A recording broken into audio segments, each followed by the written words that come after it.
ਅੱਗੇ ਹੈ ਬੇਟਾ ਕਿ ਸ਼ਿਲਾਲੇਖ ਇਤਿਹਾਸ ਜਾਣਨ ਵਿੱਚ ਸਾਡੀ ਸਹਾਇਤਾ ਕਿਸ ਤਰ੍ਹਾਂ ਕਰਦੇ ਹਨ। ਪ੍ਰਸ਼ਨ ਦੁਬਾਰਾ ਸੁਣੋ ਕਿ ਸ਼ਿਲਾਲੇਖ ਇਤਿਹਾਸ ਜਾਣਨ ਵਿੱਚ ਸਾਡੀ ਸਹਾਇਤਾ ਕਿਸ ਤਰ੍ਹਾਂ ਕਰਦੇ ਹਨ। ਵਿਦਿਆਰਥੀਓ, ਇਸ ਸਭ ਬਾਰੇ ਤੁਸੀਂ ਪਾਠ ਵਿੱਚ ਪੂਰੀ ਹੀ ਵਿਸਤਾਰ ਦੇ ਨਾਲ ਪੜ੍ਹ ਚੁੱਕੇ ਹੋ। ਤੁਸੀਂ ਆਪ ਵੀ ਨਾਲ ਦੀ ਨਾਲ ਪ੍ਰਸ਼ਨਾਂ ਦੇ ਉੱਤਰਾਂ ਨੂੰ ਯਾਦ ਕਰਨ ਦੀ ਕੋਸ਼ਿਸ਼ ਕਰੋ। ਸੋਚੋ ਕਿ ਜਦੋਂ ਇਸ ਬਾਰੇ ਸਮਝਾਇਆ ਗਿਆ ਸੀ ਤਾਂ ਉਹ ਕਿਹੜੀਆਂ-ਕਿਹੜੀਆਂ ਗੱਲਾਂ ਸਨ ਜੋ ਤੁਸੀਂ ਸਮਝੀਆਂ ਸੀ। ਆਓ ਇਸ ਦਾ ਉੱਤਰ ਦੇਖੀਏ ਕਿ ਸ਼ਿਲਾਲੇਖ ਉਹਨਾਂ ਲੇਖਾਂ ਨੂੰ ਕਹਿੰਦੇ ਹਨ ਜੋ ਪੱਥਰ ਦੇ ਸਤੰਭਾਂ, ਚੱਟਾਨਾਂ, ਤਾਂਬੇ ਦੀਆਂ ਪਲੇਟਾਂ, ਮਿੱਟੀ ਦੀ ਤਖਤੀਆਂ ਅਤੇ ਮੰਦਰਾਂ ਦੀਆਂ ਦੀਵਾਰਾਂ ਤੇ ਪ੍ਰਚਲਿਤ ਸੰਕੇਤਾਂ ਜਾਂ ਅੱਖਰਾਂ ਵਿੱਚ ਖੁਦੇ ਹੁੰਦੇ ਹਨ। ਇਹਨਾਂ ਵਿੱਚ ਉਸ ਸਮੇਂ ਦੀਆਂ ਮਹੱਤਵਪੂਰਨ ਘਟਨਾਵਾਂ ਦਾ ਵਰਣਨ ਹੈ ਜਿਸ ਸਮੇਂ ਇਹ ਲਿਖੇ ਗਏ।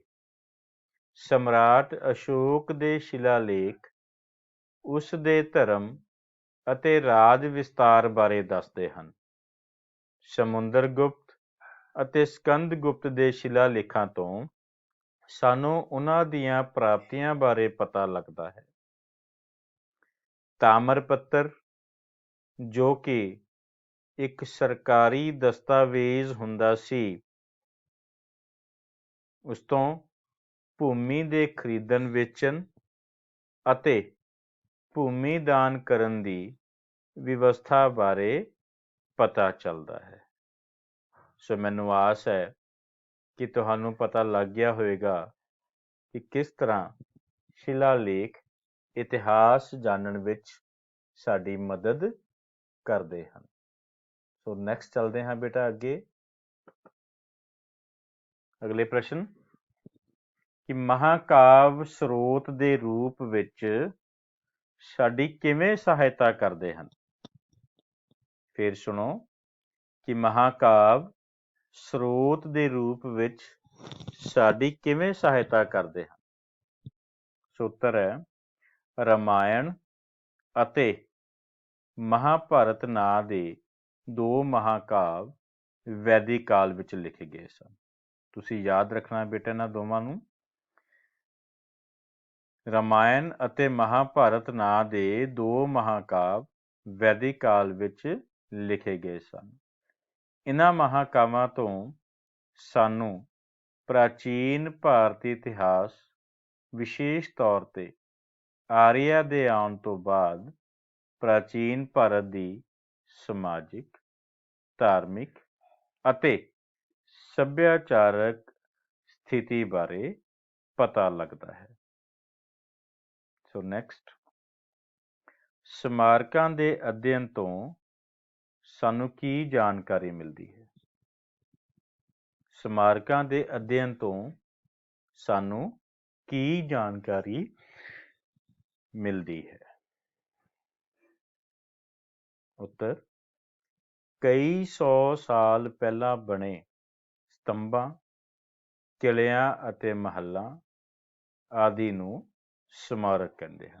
ਸੋ ਪਹਿਲਾਂ ਯਾਦ ਰੱਖੋ ਕਿ ਸਮਾਰਕ ਹੁੰਦੇ ਕੀ ਹੈ ਕਿ ਕਈ 100 ਸਾਲ ਪਹਿਲਾਂ ਬਣੇ ਸਤੰਭਾਂ, ਕਿਲਿਆਂ ਅਤੇ ਮਹੱਲਾਂ ਨੂੰ ਸਮਾਰਕ ਕਹਿੰਦੇ ਹਨ। ਸਮਾਰਕਾਂ ਦੇ ਅਧਿਐਨ ਤੋਂ ਸਾਨੂੰ ਮਹੱਤਵਪੂਰਨ ਜਾਣਕਾਰੀ ਤੋਂ ਇਲਾਵਾ ਪ੍ਰਾਚੀਨ ਸਮੇਂ ਦੇ ਸੱਭਿਆਚਾਰਕ ਜੀਵਨ ਬਾਰੇ ਵੀ ਪਤਾ ਚੱਲਦਾ ਹੈ। ਵਿਦਿਆਰਥੀਓ, ਇਸ ਦੇ ਨਾਲ ਹੀ ਤੁਹਾਨੂੰ ਕੁਝ ਤਸਵੀਰਾਂ ਦਿਖਾਈ ਦੇ ਰਹੀਆਂ ਹਨ। ਚਾਰ ਮੀਨਾਰ, ਲਾਲ ਕਿਲ੍ਹਾ, ਤਾਜ ਮਹਿਲ। ਸੋ ਇਹਨਾਂ ਤਸਵੀਰਾਂ ਨੂੰ ਦੇਖ ਕੇ ਇਹਨਾਂ ਬਾਰੇ ਹੋਰ ਜਾਣਨ ਦਾ ਵੀ ਪਤਾ ਕਰੋ।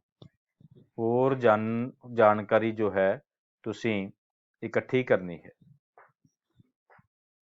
ਸੋ ਨੈਕਸਟ,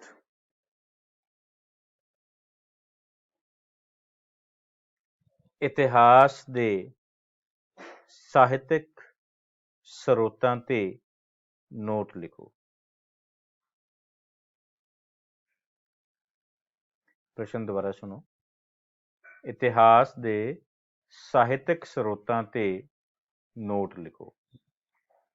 ਸੋ ਉੱਤਰ ਹੈ ਕਿ ਇਤਿਹਾਸ ਦੇ ਸਾਹਿਤਕ ਸਰੋਤਾਂ ਵਿੱਚ ਵੇਦ, ਬ੍ਰਾਹਮਣ ਗ੍ਰੰਥ, ਆਰਣਯਕ, ਉਪਨਿਸ਼ਦ, ਸੂਤਰ, ਮਹਾਕਾਵ, ਪੁਰਾਣ, ਬੋਧੀ ਅਤੇ ਜੈਨ ਗ੍ਰੰਥ ਆਦਿ ਸ਼ਾਮਲ ਹਨ। ਇਹ ਗ੍ਰੰਥ ਸਾਨੂੰ ਧਰਮ ਤੋਂ ਇਲਾਵਾ ਉਸ ਸਮੇਂ ਦੀਆਂ ਘਟਨਾਵਾਂ ਅਤੇ ਸਮਾਜ ਬਾਰੇ ਜਾਣਕਾਰੀ ਦਿੰਦੇ ਹਨ ਜਿਸ ਸਮੇਂ ਇਹ ਲਿਖੇ ਗਏ ਸਨ। ਸੋ ਵਿਦਿਆਰਥੀਓ, ਇਹਨਾਂ ਤੁਕਾਂ ਨੂੰ ਤੁਸੀਂ ਕਈ ਵਾਰ ਪੜ੍ਹਿਆ ਹੈ। ਇਸ ਪਾਠ ਦੇ ਅਧਿਐਨ ਦੌਰਾਨ ਬਾਰ-ਬਾਰ ਤੁਹਾਡੇ ਸਾਹਮਣੇ ਇਹ ਲਾਈਨਾਂ ਆਈਆਂ ਹਨ। ਸੋ ਹੁਣ ਤੁਹਾਨੂੰ ਇਹ ਗੱਲ ਚੰਗੀ ਤਰ੍ਹਾਂ ਸਮਝ ਆ ਜਾਣੀ ਚਾਹੀਦੀ ਹੈ ਕਿ ਜੋ ਇਤਿਹਾਸਕ ਸਰੋਤ ਹਨ ਉਹ ਜਿਸ ਸਮੇਂ ਲਿਖੇ ਗਏ, ਜਿਸ ਸਮੇਂ ਉਹਨਾਂ ਦੀ ਰਚਨਾ ਹੋਈ, ਉਹ ਉਸੇ ਸਮੇਂ ਦੀਆਂ ਘਟਨਾਵਾਂ ਬਾਰੇ ਸਾਨੂੰ ਦੱਸਦੇ ਹਨ ਤੇ ਸਾਨੂੰ ਉਸ ਸਮੇਂ ਦੀਆਂ ਘਟਨਾਵਾਂ, ਉਸ ਸਮੇਂ ਦੇ ਰੀਤੀ ਰਿਵਾਜ, ਉਹਨਾਂ ਗੱਲਾਂ ਤੋਂ ਪਤਾ ਚੱਲ ਜਾਂਦਾ ਹੈ ਕਿ ਉਦੋਂ ਕਿਸ ਤਰ੍ਹਾਂ ਦਾ ਸਮਾਂ ਸੀ, ਉਦੋਂ ਕੀ ਲੋਕ ਵਿਹਾਰ ਸਨ। ਇਹ ਸਾਰਾ ਕੁਝ ਸਾਨੂੰ ਇਤਿਹਾਸਕ ਸਰੋਤ ਦੱਸਦੇ ਹਨ। ਸੋ ਅੱਗੇ ਦੇਖੀਏ ਕਿ ਪ੍ਰਾਚੀਨ ਕਾਲ ਦੇ ਨਿਯਮਾਂ ਅਤੇ ਕਾਨੂੰਨਾਂ ਨਾਲ ਸੰਬੰਧਿਤ ਪੁਸਤਕਾਂ, ਜਿਨ੍ਹਾਂ ਨੂੰ ਧਾਰਮਿਕ ਸ਼ਾਸਤਰ ਕਿਹਾ ਜਾਂਦਾ ਹੈ, ਇਹਨਾਂ ਦੀ ਵੀ ਰਚਨਾ ਹੋਈ। ਅਜਿਹੀਆਂ ਪੁਸਤਕਾਂ ਵਿੱਚੋਂ ਇੱਕ ਪੁਸਤਕ ਦਾ ਨਾਮ ਮਨੂ ਸਮ੍ਰਿਤੀ ਹੈ। ਆਪਾਂ ਪਿੱਛੇ ਪ੍ਰਸ਼ਨ ਕੀਤਾ ਸੀ, ਉਦੋਂ ਵੀ ਮਨੂ ਸਮ੍ਰਿਤੀ ਬਾਰੇ ਆਪਾਂ ਗੱਲ ਕੀਤੀ ਸੀ।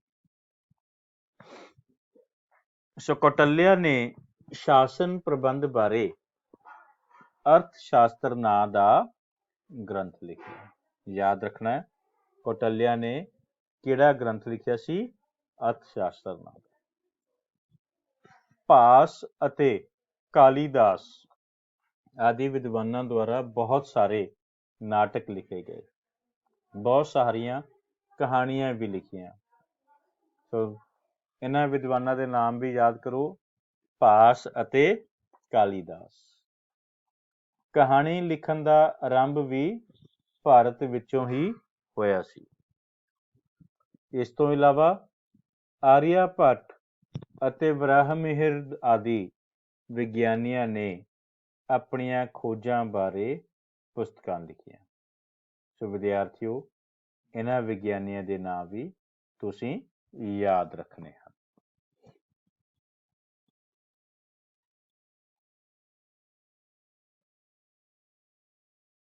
ਨੈਕਸਟ ਆਓ ਹੋਰ ਅਧਿਐਨ ਕਰੀਏ। ਖਾਲੀ ਸਥਾਨ ਭਰੋ। ਸਭ ਤੋਂ ਪਹਿਲਾਂ ਇਤਿਹਾਸ ਡੈਸ਼ ਦਾ ਅਧਿਐਨ ਹੈ।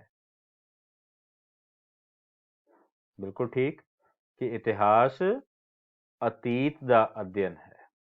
ਨੈਕਸਟ, ਕੌਟਲਿਆ ਨੇ ਸ਼ਾਸਨ ਪ੍ਰਬੰਧ ਬਾਰੇ ਕਿਹੜਾ ਗ੍ਰੰਥ ਲਿਖਿਆ ਸੀ? ਯੈਸ, ਇਸੇ ਬਲੈਂਕ ਵਿੱਚ ਆਪਾਂ ਫਿਲ ਕਰਾਂਗੇ।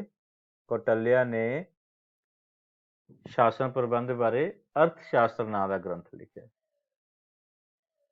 ਉਸ ਤੋਂ ਬਾਅਦ ਹੈ, ਜਿਸ ਸਮੇਂ ਦਾ ਸਾਡੇ ਕੋਲ ਕੋਈ ਲਿਖਤੀ ਸਬੂਤ ਹੁੰਦਾ ਹੈ, ਜਿਸ ਸਮੇਂ ਦਾ ਸਾਡੇ ਕੋਲ ਕੋਈ ਲਿਖਤੀ ਸਬੂਤ ਹੁੰਦਾ ਹੈ, ਉਸ ਨੂੰ ਕੀ ਕਹਿੰਦੇ ਹਨ? ਬਿਲਕੁਲ ਠੀਕ, ਉਸ ਨੂੰ ਇਤਿਹਾਸ ਕਿਹਾ ਜਾਂਦਾ ਹੈ। ਤੇ ਇੱਥੇ ਯਾਦ ਕਰੋ ਬੇਟਾ ਕਿ ਜਿਸ ਸਮੇਂ ਦਾ ਸਾਡੇ ਕੋਲ ਕੋਈ ਵੀ ਲਿਖਤੀ ਸਬੂਤ ਨਾ ਹੋਵੇ, ਉਸ ਨੂੰ ਅਸੀਂ ਕੀ ਕਹਾਂਗੇ? ਸ਼ਾਬਾਸ਼, ਪੂਰਵ ਇਤਿਹਾਸ। ਸੋ ਨੈਕਸਟ, ਡੈਸ਼ ਤੋਂ ਭੂਮੀ ਦੇ ਖਰੀਦਣ ਵੇਚਣ ਅਤੇ ਭੂਮੀ ਦਾਨ ਕਰਨ ਦੀ ਵਿਵਸਥਾ ਬਾਰੇ ਪਤਾ ਚੱਲਦਾ ਹੈ। ਸੋ ਕਿਸ ਤੋਂ ਪਤਾ ਚੱਲਦਾ ਸੀ? ਤਾਮਰ ਪੱਤਰਾਂ ਤੋਂ। ਬਿਲਕੁਲ ਠੀਕ, ਤਾਮਰ ਪੱਤਰਾਂ ਤੋਂ। ਨੈਕਸਟ, ਮਨੂ ਸਮ੍ਰਿਤੀ ਇੱਕ ਡੈਸ਼ ਹੈ। ਹੁਣੇ ਆਪਾਂ ਕੀਤਾ ਥੋੜੀ ਦੇਰ ਪਹਿਲਾਂ। ਮਨੂ ਸਮ੍ਰਿਤੀ ਇੱਕ ਧਾਰਮਿਕ ਸ਼ਾਸਤਰ ਹੈ। ਨੈਕਸਟ ਹੈ, ਮਨੁੱਖ ਨੂੰ ਵਰਤਮਾਨ ਯੁੱਗ ਵਿੱਚ ਪਹੁੰਚਣ ਲਈ ਡੈਸ਼ ਸਾਲ ਲੱਗ ਗਏ ਹਨ। ਕਿੰਨੇ ਕੁ ਸਾਲ ਲੱਗ ਗਏ? ਤੁਸੀਂ ਹੈਰਾਨ ਰਹਿ ਜਾਓਗੇ, ਲੱਖਾਂ ਹੀ ਸਾਲ ਲੱਗ ਗਏ ਵਿਦਿਆਰਥੀਓ। ਸ਼ੁਰੂ ਵਿੱਚ ਮਨੁੱਖ ਕਿੱਥੇ ਰਹਿੰਦਾ ਸੀ? ਸ਼ੁਰੂ ਵਿੱਚ ਮਨੁੱਖ, ਬਿਲਕੁਲ ਠੀਕ, ਗੁਫਾਵਾਂ ਵਿੱਚ ਰਹਿੰਦਾ ਸੀ।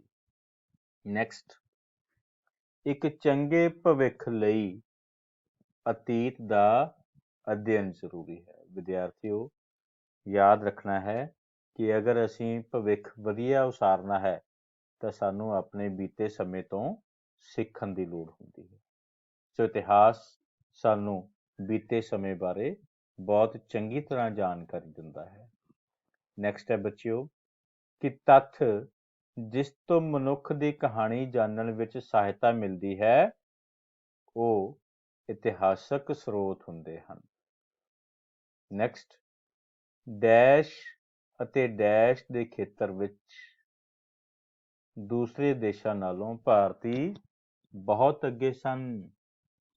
ਤੁਸੀਂ ਹੈਰਾਨ ਹੋਵੋਗੇ ਵਿਦਿਆਰਥੀਓ, ਤੇ ਤੁਹਾਨੂੰ ਗਰਵ ਵੀ ਹੋਏਗਾ ਕਿ ਵਿਗਿਆਨ ਅਤੇ ਗਣਿਤ ਦੇ ਖੇਤਰ ਵਿੱਚ ਦੂਸਰੇ ਦੇਸ਼ਾਂ ਨਾਲੋਂ ਭਾਰਤੀ ਬਹੁਤ ਅੱਗੇ ਸਨ। ਸ਼ਾਬਾਸ਼। ਸੋ ਹੁਣ ਨੈਕਸਟ ਆਪਾਂ ਦੇਖੀਏ, ਠੀਕ ਤੇ ਗਲਤ ਦੱਸਾਂਗੇ। ਸੋ ਪਹਿਲਾ ਹੈ, ਸਿੱਕੇ ਇਤਿਹਾਸ ਦਾ ਸਰੋਤ ਨਹੀਂ ਹਨ। ਗਲਤ ਬੇਟਾ, ਸਿੱਕੇ ਇਤਿਹਾਸ ਦਾ ਸਰੋਤ ਹਨ। ਨੈਕਸਟ, ਅਸ਼ੋਕ ਨੇ ਆਪਣੇ ਸੰਦੇਸ਼ ਪੱਥਰਾਂ ਦੇ ਸਤੰਭਾਂ ਉੱਤੇ ਲਿਖਵਾਏ। ਬਿਲਕੁਲ ਠੀਕ ਹੈ, ਬਿਲਕੁਲ ਠੀਕ ਹੈ। ਨੈਕਸਟ, ਰਾਮਾਇਣ ਇੱਕ ਵੇਦ ਹੈ। ਗਲਤ, ਰਾਮਾਇਣ ਇੱਕ ਮਹਾਕਾਵ ਹੈ, ਇੱਕ ਧਾਰਮਿਕ ਗ੍ਰੰਥ ਹੈ। ਨੈਕਸਟ, ਮਨੂ ਸਮ੍ਰਿਤੀ ਇੱਕ ਧਾਰਮਿਕ ਸ਼ਾਸਤਰ ਹੈ। ਠੀਕ। ਕਹਾਣੀ ਲਿਖਣ ਦਾ ਆਰੰਭ ਭਾਰਤ ਵਿੱਚ ਹੋਇਆ ਹੈ। ਬਿਲਕੁਲ ਠੀਕ। ਆਰੀਆ ਭੱਟ ਇੱਕ ਰਾਜਾ ਸੀ। ਗਲਤ। ਪ੍ਰਾਚੀਨ ਮਨੁੱਖ ਦਾ ਭੋਜਨ ਅੱਜ ਦੇ ਮਨੁੱਖ ਵਰਗਾ ਹੀ ਸੀ।